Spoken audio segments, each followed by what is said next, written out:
तो last 13 number तक clear हो गया। अब 15 नंबर देखो चलो। 14 सर। सॉरी 14 नहीं। For PN junction with of the space charge region, PN junction में ये जो रीजन होगा वो कितना होगा? वैल्यू बेस्ड क्वेश्चन है। आई थिंक 0.5 होता है ना, क्योंकि इतना बड़ा तो हो नहीं सकता और इतना छोटा भी नहीं होता, हाँ कि ना। 0.5 या 0.3 ऐसी कुछ वैल्यूज थी, तो ये 0.05 तो आई थिंक नहीं, ये 0.5 ही आएगा। Okay 15 number, modulating signal frequency, modulating frequency. Okay ये कैंसल है राइट सिलेबस में से इस साल। कम्युनिकेशन स्किल का है ना बच्चों, ये कम्युनिकेशन सिस्टम का सिलेबस में से कैंसल है ये।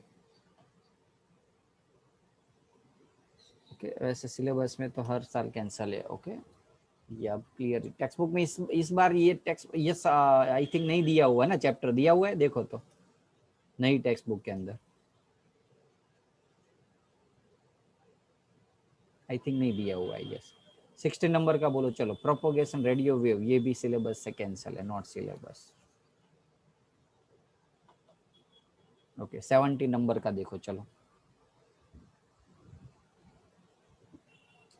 when two sphere having 4q and minus 2q charge, दो स्फीयर है, चार्ज कितना कितना है 4q and minus 2q at a certain distance,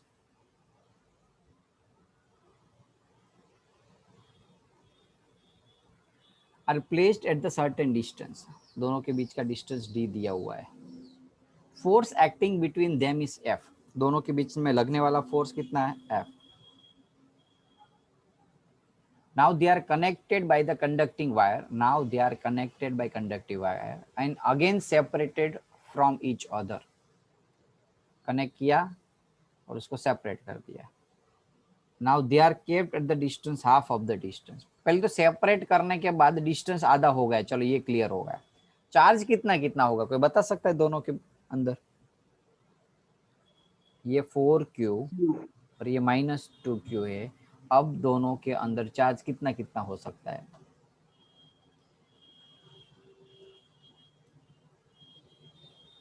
बोलो। q, यस सही है q। q आंसर है, बोलो 4q और -2q, पहले तो इकट्ठा हो गए, दोनों कनेक्ट हो गए, टच हो गए, तो आंसर आएगा 2q। अब 2q के आधा आधा कर दो, इसके अंदर q और इसके अंदर q। अब बोलो चलो f का और f डेज का रिलेशन क्या होगा? नया फोर्स f डेज फाइंड करना है in the form of f, तो f इज इक्वल्स टू ऐसा लिख सकता हूँ मैं k 4q 2q upon d square, तो 4 2 जा 8 8 के Q square upon D square. भले आगे माइनस है इसलिए हमें कोई अभी रिजल्ट प्लस माइनस में नहीं पढ़ना है, क्योंकि आंसर सारे पॉजिटिव में ऐसा दिया हुआ है, तो हमें खाली वैल्यूज देखनी। तो उसको के Q square upon D square ऐसा था बच्चों, एफ इज इक्वल टू 8 के Q square upon D square, हाँ कि ना?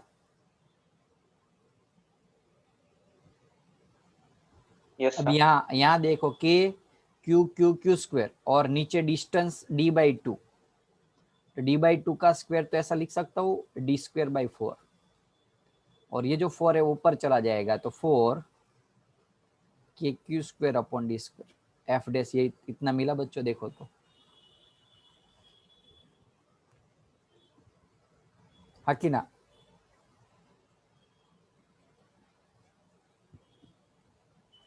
बोलो चलो एफ डैश और एफ का रिलेशन ऐसा लिख सकता हूँ, F is equals to double of F dash, देख लो तो सही है मैंने जो लिखा वो। यहाँ 2 कर दूं तब जाके एफ आता है ना, एफ इक्वल टू 2f, तो F dash is equal to क्या है f/2, तो आंसर हमें एफ डैश फाइंड किया है नया फोर्स f/2 सी। कोई डाउट हुई तो बोलो। 70 नंबर में बच्चों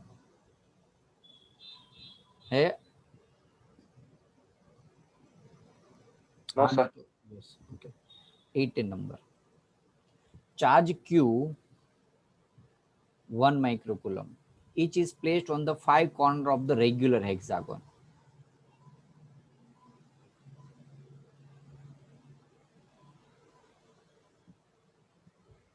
Of the side 1 meter.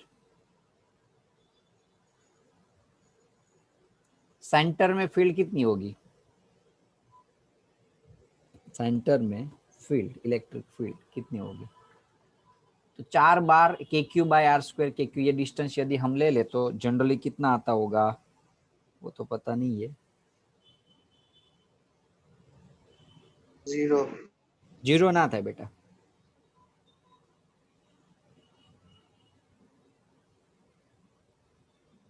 5 corner है, लोचे मारे हमने। हम इसमें तू बोल रहा है वो 0 है, ये 0 है स्क्वायर के अंदर, क्योंकि ये देखा, क्योंकि 0 इसमें आंसर नहीं है इसलिए 0 तो नहीं होता होगा। ओके, इसलिए मुझे बाद में देखा कि 5 है, हेक्सागोन है, सॉरी हो, 5 हेक्सागोन।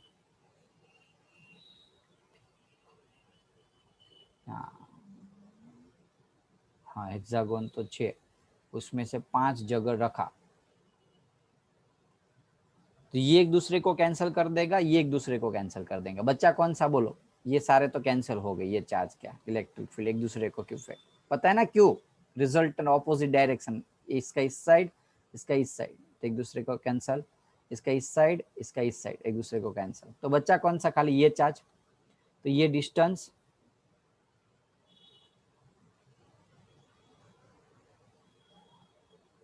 डिस्टेंस नहीं दिया है ना, यहाँ साइड 1 मीटर दिए, तो ये कितना होगा? 1 मीटर क्या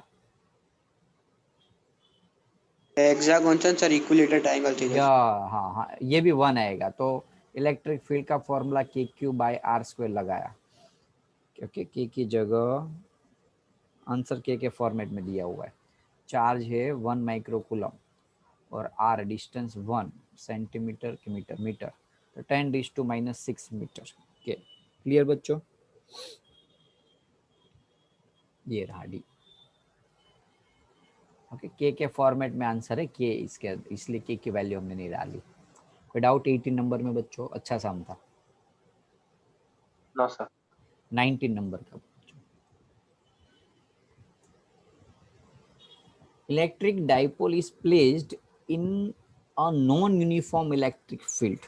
नॉन यूनिफॉर्म फील्ड के अंदर, नॉन यूनिफॉर्म फील्ड के अंदर एक तो फोर्स लगता था बच्चों, हाँ कि ना, और टॉर्क लगता तो था, लेकिन वो टेम्पररी लगता था टॉर्क। तब कब तक लगता था? जब तक ये पैरेलल ना हो जाए, उसके बाद टॉर्क क्या हो सकता था? 0।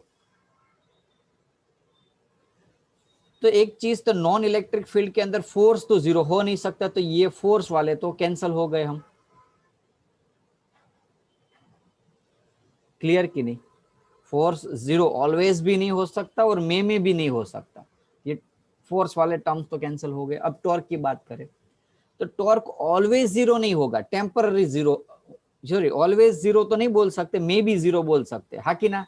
क्योंकि देखो थोड़े टाइम के लिए यदि ऐसा ऑब्जेक्ट को रखा होता है तो टेम्पररी टॉर्क लगेगा, यदि ऐसा रखा है तो ओके, तो उस टाइम के टॉर्क उसके ऊपर लग सकता है और उसके बाद वो 0 होता है, तो मे बी 0 आंसर आएगा, ऑलवेज 0 नहीं लिख सकते। समझ में आया क्वेश्चन? ऐसे क्वेश्चन होते इजी है लेकिन कंफ्यूज कर देते हैं आपको, क्योंकि जब आप एक हाई लेवल के एग्जाम दे रहे हो, ओके, गुजसेट जी नीट की और बोर्ड की, तो आपको करियर का ऑप्शन, एक मार्क्स की वैल्यूएशन, एक मार्क्स के लिए आपको 1 लाख के डोनेशन में भी जाना पड़ सकता है काफी बार। तो इतना जजमेंट लेना होता है, इतना उसके अंदर आपको प्रेशर होता है कि भाई गड़बड़ ना करो, उसमें आपको गड़बड़ करके आओगे। तो बी एकदम, आपको जब भी ऐसे एग्जाम्स दे रहे हो ना, गुजसेट की जी नीट की या बोर्ड की, माइंड को है ना ऐसा मत सोचो भाई ये बहुत बड़ी एग्जाम्स है, अदरवाइज वो नेगेटिव थॉट, वो नेगेटिव फीलिंग्स आपके अंदर आके वो आपको कंफ्यूज कर सकती है। ओके, क्योंकि मेरे पास अभी 11 स्टैंडर्ड की बैच से अब नहीं 12th में आ गए। 12th के अंदर एक स्टूडेंट ऐसा है, ऑलवेज वो राइट होता है लेकिन अपने आप को इतना कंफ्यूज कर देता है ना कि भाई एक्चुअल में उसको आ रहा होता है तो भी कंफ्यूज हो रहा होता है। समझ में आ रहा है कि नहीं? बहुत ज्यादा कंफ्यूजन ना हो, एकदम इजीली उसको टेक ओवर करो और उसका आंसर दे दो। बहुत कंफ्यूजन नहीं होना है, बहुत सोचना भी नहीं है ज्यादा। 90 नंबर में कोई डाउट नहीं है ना? 20 नंबर देखते हैं। Intensity of polarisation, intensity of polarisation का फॉर्मूला क्या था याद करो? P बाई ए था ना, आई थिंक कि P बाई V वॉल्यूम आता था, dipole moment upon volume. Dipole moment per unit volume is called the intensity of polarisation. याद आया बच्चों? वो एक बड़ी सी थियोरी थी, इसमें हमने सिखाया था. तो डाइपोल मोमेंट का होता है कूलम इंटू मीटर, और वॉल्यूम का होता है मीटर क्यूब. ये वॉल्यूम है, तो coulomb metre inverse to answer आएगा. क्लियर? ये कट होगा तो मीटर स्क्वायर आया, ऊपर चला जाएगा तो -2. बोलो कोई डाउट हुई तो बोलो. इसमें तो ऊपर है ही नहीं, नीचे ही रखा हुआ है, तो कूलम पर मीटर स्क्वायर.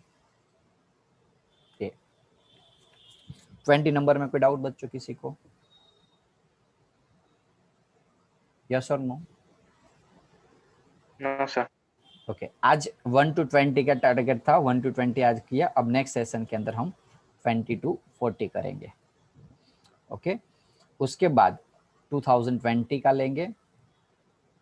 उसके बाद ये गुड सेट हो जाएगा, तो उसके बाद जी नीट के पेपर करवाएंगे लास्ट 2 ईयर के. तो ऐसे हम लास्ट, अब बोर्ड बाद में, बोर्ड का पेपर तो शायद आपने कर ही लिया है, लेकिन फिर भी एक बार रिवाइज कर लेंगे.